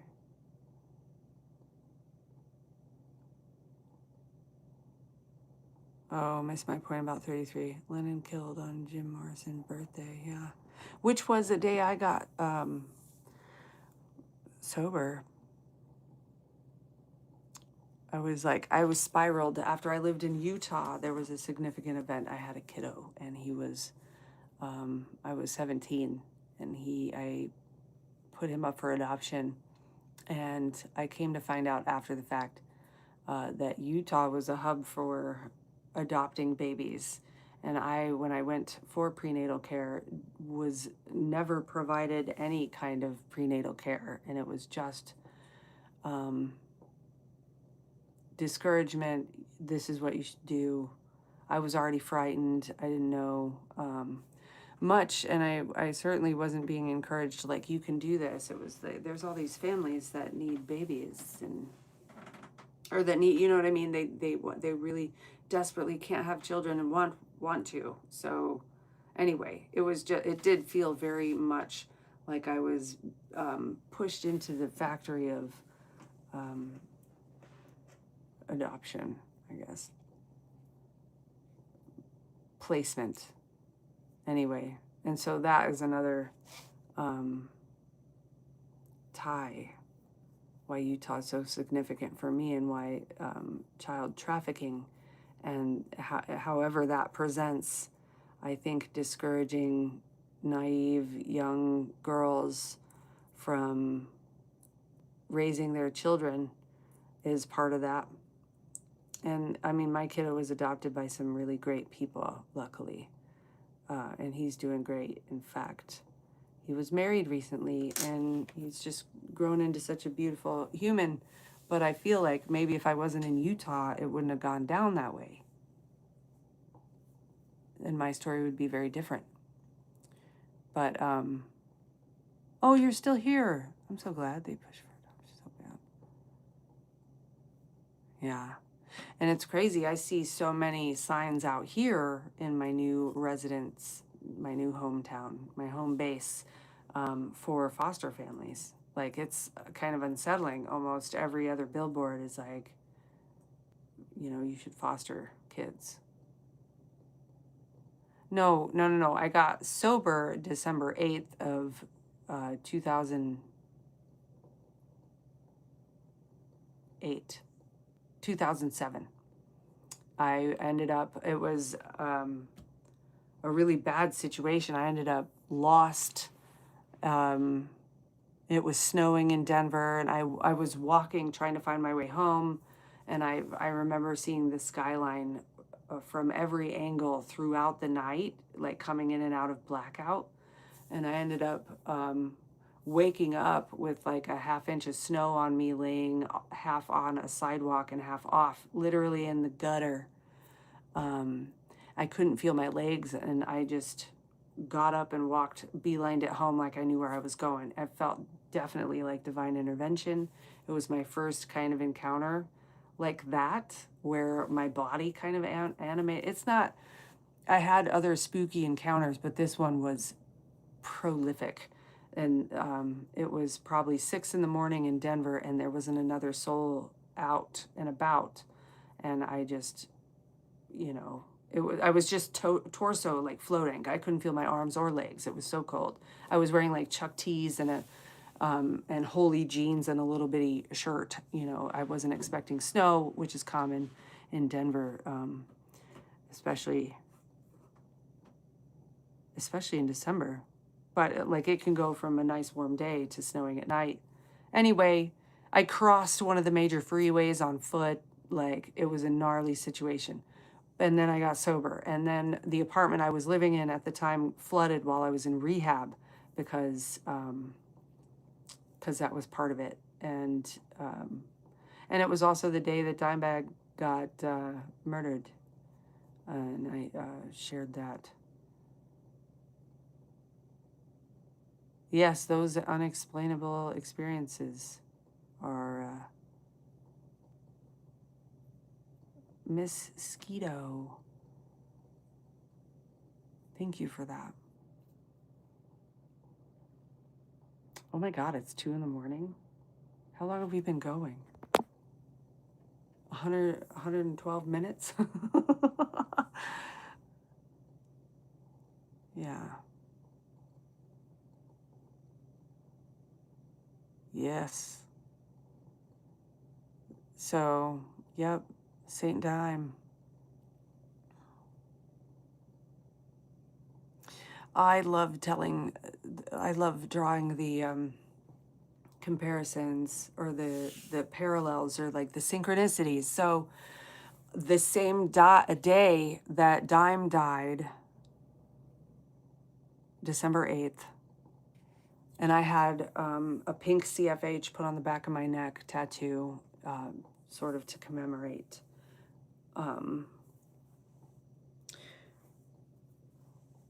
No, I got that, I think, before he died, actually, but I've had it forever. I got the 3s after he died, 333. And then, just a few years ago, Spinny, whatever, the actor who played Big Bird, died on December 8th. And I have Big Bird under the CFH, and I've had that for ages as well. And I thought that was spooky as shit, because it would only be significant for me, and it's something that I get to be reminded of now forever. So, Celestine, what is that? I like celestite. I have a bunch of that. It's a stone. It's a really pretty rock. Constitution reboot. Anyway, it's just crazy. I feel like a kinship to the investigation because of all the things that keep drawing me in. I'm captivated. Like, what else? You know, when I started doing my book club, I didn't know how to open. And so I was moving my mom into her new home and unboxing a lot of my dad's stuff that we boxed up when he died 12 years ago, 10 years ago. 11 years ago. And I found some tapes of his Masonic initiation. One of them was his Masonic initiation. I started playing that. I thought that that's why YouTube took down my first few episodes of the protocols, but then now I realize, after re-recording those episodes, even with a caveat, that they are not, YouTube's not going to allow those.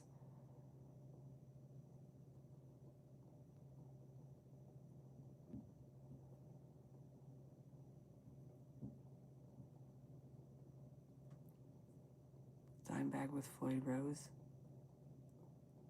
You're a Mason, Candy Cane. Interesting. Can't criticize the tribe. I know. I can't believe they've taken those same episodes down several times. And I wonder, like, it's I think 1 through 3 is still up. And, shoot, I haven't seen. But I keep getting those, like, warnings. And I really don't want to lose my channel. And I made sure that I wrote up a good, clear, like, my intent here is not to be hateful. It's to analyze text, historical text, whether or not it's been deemed a hoax.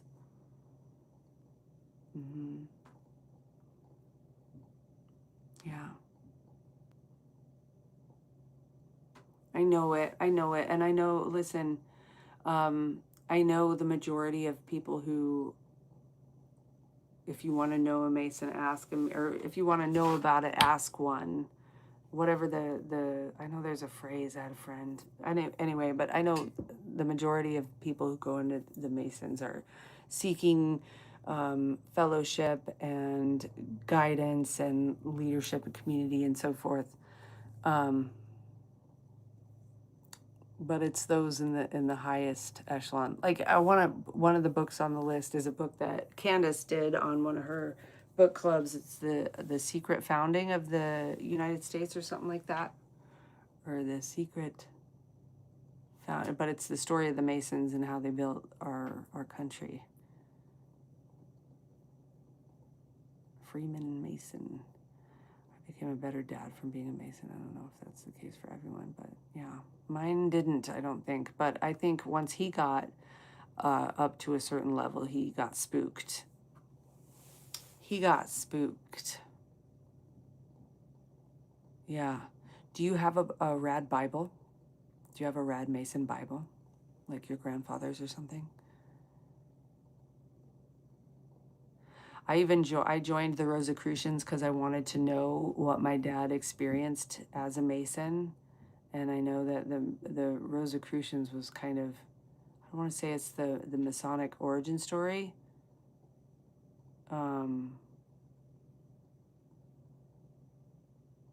I feel like they were around first, and then came the Masons. Yes? You said, ma'am. Morning Star. What's that? Oh, is that for the ladies, the Masons? I don't know what drew me to the Rosicrucians.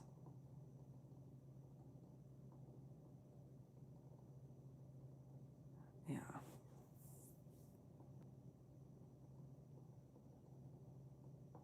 I know, actually. Well, so reading the protocols of the Elders of Zion, they talk about developing the Masons so that they could have goyim in high positions, so that they could use them. And we'll make, the quote is like, we'll make them think that they are in the club, but they won't be.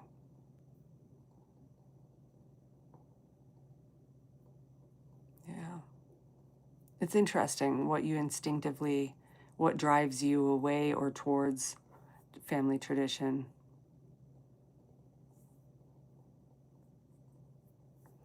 Anyway, Candy Cane, I love that you've joined us, and I love your perspective and your willingness to share it.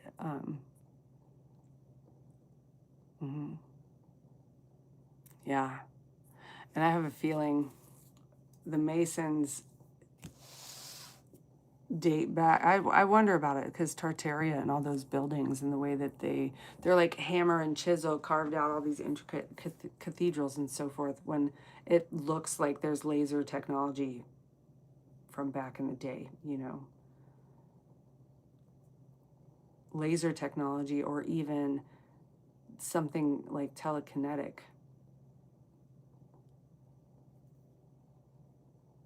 Anyway, that's a whole nother deep dive. We're at 120 minutes.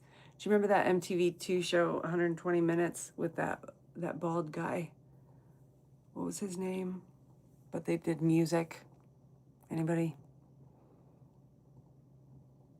No, I hear you, Candy Cane.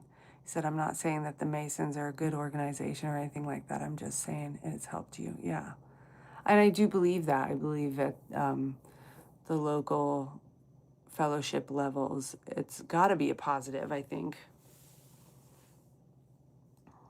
It's until you get to those upper echelons that things start getting weird.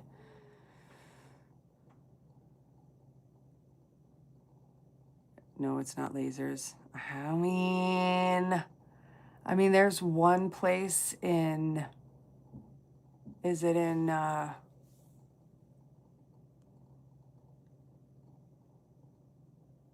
Taiwan, maybe? What am I thinking? Not Taiwan. I don't know. There's a place, it's like, it doesn't feel like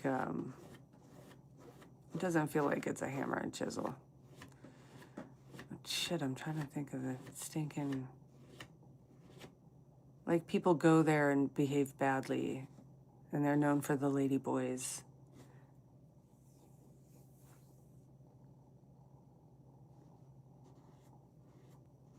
Not Laos or Cambodia. Thank you. Keep going, though. Angoras, no.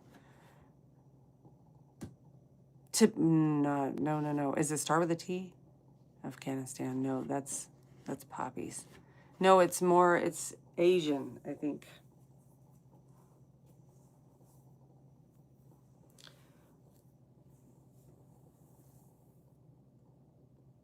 I don't know. Thailand. There it is. Carrie, I was thinking about you and I was wondering where you've been. I'm so happy to see you chime in, and you came up with exactly what I was trying to spit out. Yeah.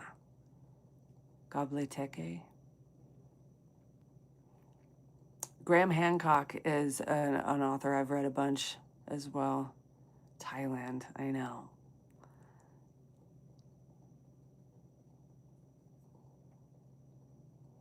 Yeah, life is 10% what happens to you and 90% how you react to it. Absolutely. I think it's even 99 to 1%.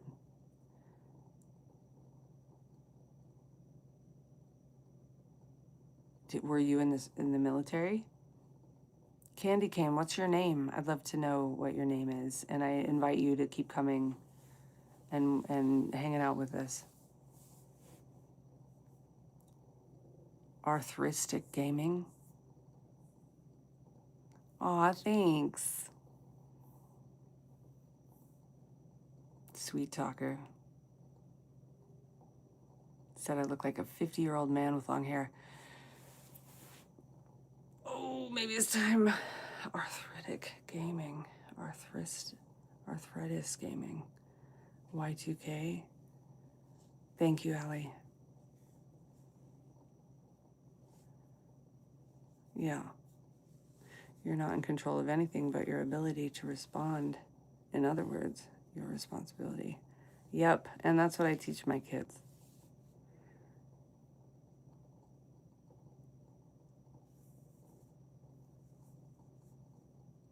Well, thank you very, very much for your service. Nice to meet you, Jesse. Should you what?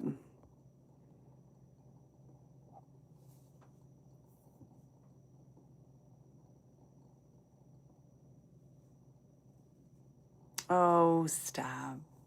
I know what I'm working with.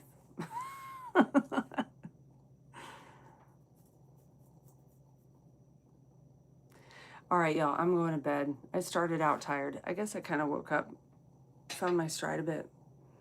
My shoulder, dang it. This is going to sound weird, and I'm not hitting on you or anything because I've been single for almost 10 years and no interest, but you look exactly like my ex-girlfriend.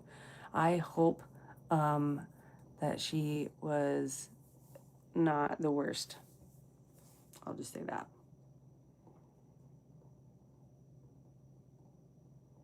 All right.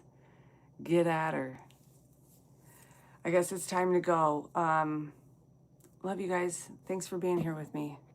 You too, arthritic gamer. You sound old as fuck also.